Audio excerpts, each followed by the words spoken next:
Lesson 1-3 is about comparing and ordering numbers. We're specifically going to look at what two consecutive integers a square root falls between, and we're also going to look at how to order a set of numbers from least to greatest using decimals and also being able to graph on a number line. So our first problem, square root of 73. I want to know what two integers in a row that square root falls between. So I could think about perfect squares. So I might think of two numbers that square root of 73 might be between. I could kind of ignore the square root for a minute. 73 is close to 64. So I'm going to say it's between 64. Ignoring square root for just a minute. That's the perfect square for 8 squared. And then the perfect square for 9 squared is 81. So I might just go ahead and add those square root symbols now, because square root of 73 is actually between the square root of 64 and the square root of 81. So that means it is between 8 and 9. I could look at it another way using a calculator.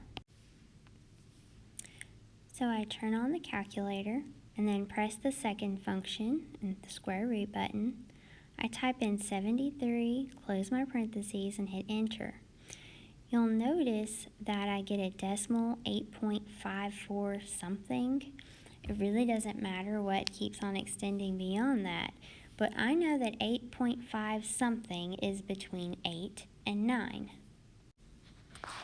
So I can just note that it is between 8 and 9 just by looking in my calculator. So you've got two different methods you could use.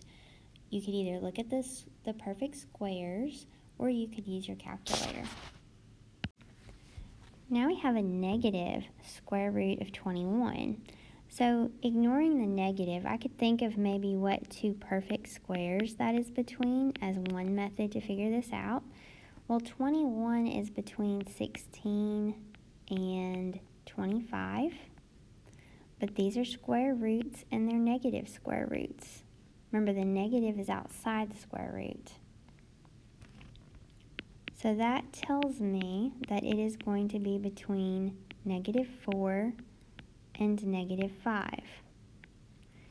Now, if I want to be careful, be more cautious about my order, technically -4 is a larger number than -5, so I think I would prefer to write this as between -5 and -4. And I could check this with my calculator. So we go to the negative symbol, and then second square root symbol, type in 21, close the parentheses, and hit enter. We get -4.58, and it keeps on going. But what we notice is it is -4 point something. So we think of it as being between -4 and -5. Or as we stated earlier, to technically put it in order from least to greatest, I prefer to use the smaller number first, but between -5 and -4. So we're going to order the numbers from least to greatest, and then we're going to graph this on a number line. We have square root of 50, 15 halves, 7.7, and the square root of 160 divided by 2. So often when we're comparing numbers, for example, thinking back to 7th grade math, you would compare numbers such as fractions, decimals, and percents. And every time we would take them back to decimals and then compare. We're going to do the same thing with square roots, or even if we include pi. We're going to just take all our numbers back down to decimals. So you can go to a calculator and compare this, but I'm going to go ahead and write some of these in. For square root of 50, when I go to a calculator, I get 7.07, and it just keeps on going, ... For 15 halves, I go to a calculator and I divide 15 by 2, and I get 7.5. 7.7 is already a decimal, so there's no change needed there. And then square root of 160 divided by 2 is 6.32, and it keeps on going, dot, dot, dot. Let me show you that last one on a calculator. Okay, so we use the second function to take the square root of 160 and then close the parentheses and divide by 2 and hit enter.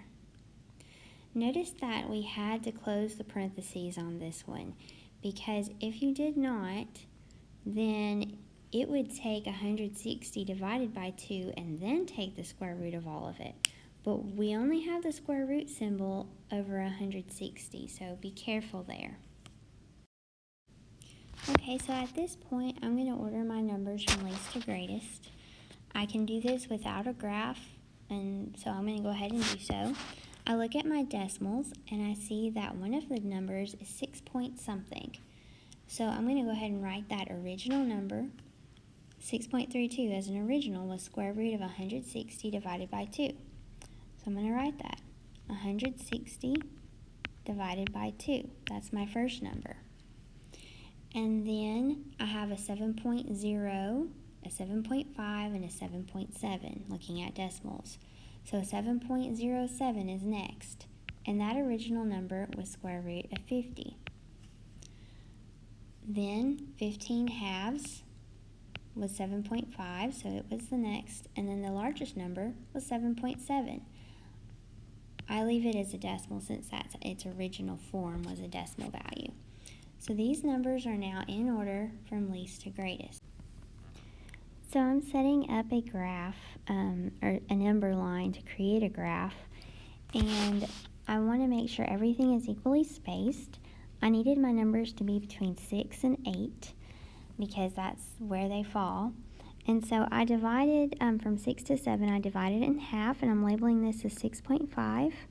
And then from 7 to 8, I divided in half, and I'm going to label it as 7.5. And I'll go ahead and add little tick marks marking every quarter. So they're not labeled, but there's 6 and a quarter, which is 6.25. We have 6.75. We have 7.25 and 7.75. Just notice that they are equally spaced. That is vital. We need to make sure they're equally spaced. So I'm going to look at the decimal values. 7.07 is just a little over 7. So I'm going to mark it with a dot and label my original number, square root of 50. Then we have 7.5 as a decimal, which was 15 halves. So I marked it with a dot and I labeled it. And then we have 7.7, which is closer to 7.5 than 8, so it's about here. And I label it as 7.7. And then 6.32, which is closer to 6.5 than 6. It's about here. Label it with a dot and mark the original number, square root of 160 divided by 2.